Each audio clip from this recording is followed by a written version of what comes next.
అందుకే నమస్కారం. మనం నిన్న మాట్లాడుకున్నాం ఆర్టీసీ బస్సులు ఎంత సురక్షితం ఏంటని. బట్ మీలో కొంతమంది కింద కామెంట్లు పెట్టారు, అసలు మెయింటెనెన్స్ ఉండదండి, నీట్నెస్ ఉండదండి, సరిగా రెస్పాన్స్ ఉండదండి అని చెప్పేసి.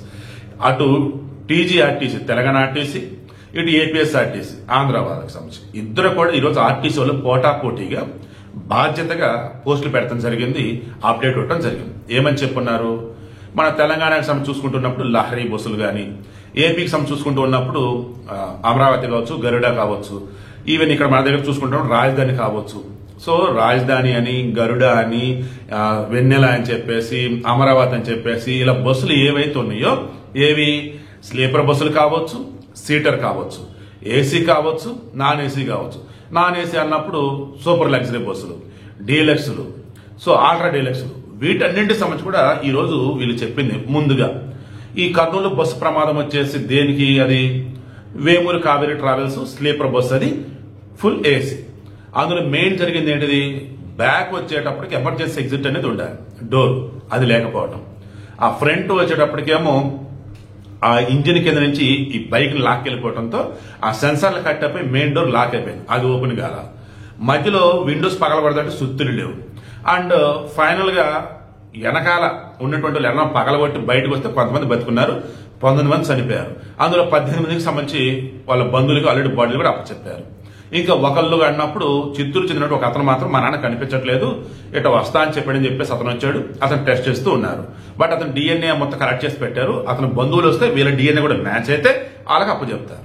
సో ఓవరాల్ ఇప్పుడు ఇందులో వచ్చేసి బస్సు డ్రైవర్ అని, తర్వాత ట్రావెల్స్ వాళ్ళని, ఈ ఎర్రిస్వామి ఎవరైతే పిల్లడు ఫ్రెండ్ ఉన్నాడు, శివశంకర్ చనిపోయిన పిల్లడు, అందరూ అదుపులోకి తీసుకున్నారు, విచారణ చేస్తున్నారు. త్వరలో దీనికి సంబంధించి మరి ఏం చెప్తున్నాడో చూద్దాం. ఇప్పుడైతే ఒకటే, ఏ ఏసీ బస్సు అయినా అసలు గవర్నమెంట్ తరఫున నడుస్తుంది అంటే ఎంత పర్ఫెక్ట్ గా ఉంటుందో, ఎంత జాగ్రత్తగా ఉంటుందో ఈరోజు టీజీఆర్టీసీ వాళ్ళు, ఏపీఎస్ఆర్టీసీ వాళ్ళు ఏం చెప్పారంటే, ముందుగా ప్రమాదం జరగదు, ఇక్కడ జరిగితే ఇమీడియట్ గా అలారం సిస్టమ్ అనేది ఉంటుంది. ఫైర్ అనేది ఎక్కడన్నా వచ్చిందంటే డ్రైవర్ అలారం సిస్టమ్ ఉంటుంది, బస్సులో అలారం సిస్టమ్ ఉంటుంది, అందరిని మేలుకొల్పింది. అండ్ బస్సులో రైట్ సైడ్ వెనకన ఎమర్జెన్సీ డోర్ అనేది ఉంటుంది, దాన్ని తీసుకుని మొత్తం దిగిపోవచ్చు ఈజీగానే. తర్వాత ప్రతి చోట కూడా ఆ మిర్రర్స్ పగలగొట్టుకునే విధంగా ఏదైనా ఎమర్జెన్సీ అయితే సుత్తి లాంటిది ఉంటుంది. అండ్ ఈలోపు ఫైర్ గా గట్టిగా అంటుకుపోయిందంటే లోపల కార్బన్ డైఆక్సైడ్ వచ్చేసి ఆ మంటలు మొత్తం అదే ఆటోమేటిక్ గా ఆపేసిందట. సో ఇలా చెప్పుకుంటూ పోతే డ్రైవర్ సుశిక్షితులైనటువంటి వాళ్ళు ఉంటారు, వాళ్ళకి షిఫ్ట్లు ఉంటాయి, టైమింగ్స్ ఉంటాయి, పక్కన మళ్ళీ ఆల్టర్నేటివ్ ఉంటారు. అండ్ బస్సులో వచ్చేసి అప్పుడు అలర్ట్ చేసేసి అలారం సిస్టమ్ అనేది ఉంటుంది. బస్సు ఆటోమేటిక్ గా ఫైర్ డిటెక్ట్ చేసేసి ఆపేసే విధంగా కార్బన్ డైఆక్సైడ్ అనేది ఉంటుంది. ఇక తప్పదు అనుకున్నప్పుడు అద్దాలు పగలగొట్టి బయటకు వచ్చే విధంగా ఉంది. ఇంతకు మించిన సేఫ్టీ ఫీచర్స్ ఎక్కడ ఉంటాయి మీరే చెప్పండి. ఈవెన్ సూపర్ లగ్జరీకి అయినా, ఏసీకి అయినా, స్లీపర్ అయినా, నాన్ ఏసీ అయినా, డీలక్స్ అయినా, ఎక్స్ప్రెస్ తో సహా ప్రతి దానికి ఆర్టీసీలో డ్రైవర్ సైడ్ రైట్ సైడ్ అన్నప్పుడు వెనక బస్సు వెనక రైట్ సైడ్ ఎమర్జెన్సీ ఎగ్జిట్ పెద్ద ఎత్తు కూడా ఉండదు అనమాట. అది ఓపెన్ చేస్తే ఈజీగానే మనం కింద దిగేయచ్చు అనమాట. ఒకరు దిగేసి మీతో టక్కడగా దించేయచ్చు. ఇప్పుడు చెప్పండి, ఆర్టీసీ బెస్టా, ప్రైవేట్ ఆడికి వెళ్తా? నిన్న అటు తెలంగాణలో కానీ, ఇటు ఆంధ్రలో కానీ మేజర్ బస్ స్టాండ్లు ఏవైతే మొత్తం ప్రయాణికులతో కిట్టలాడుతూ ఉంది. కారణం, ప్రైవేట్ ట్రావెల్స్ అంటే భయపడుతున్నారు. ప్రైవేట్ ట్రావెల్స్ చెకింగ్లు భయపడి టికెట్లు క్యాన్సిల్ చేస్తున్నారు.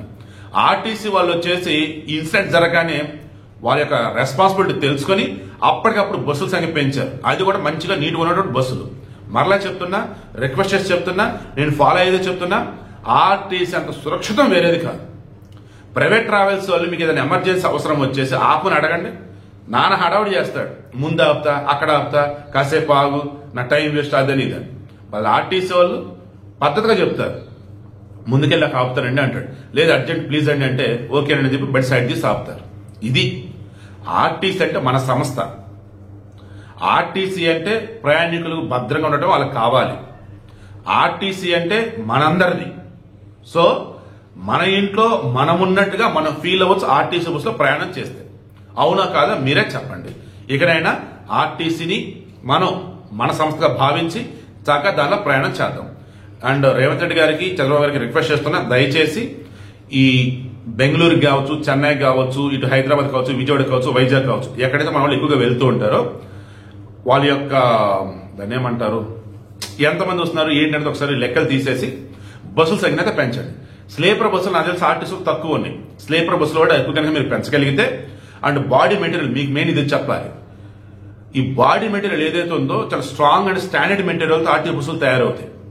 బట్ ప్రైవేట్ అలా కాదు, వాళ్ళు లైట్ వెయిట్ మెటీరియల్ అనమాట. ఏదైనా తేడా వస్తే మొత్తం బద్దలవుద్ది లేదా మొత్తం పైగా కాలిపోయింది. అండ్ ఇక్కడ స్పీడ్ ఉంటుంది చూసారు, ఆర్టీసీలో స్పీడ్ లాక్ అనేది ఉంటుంది.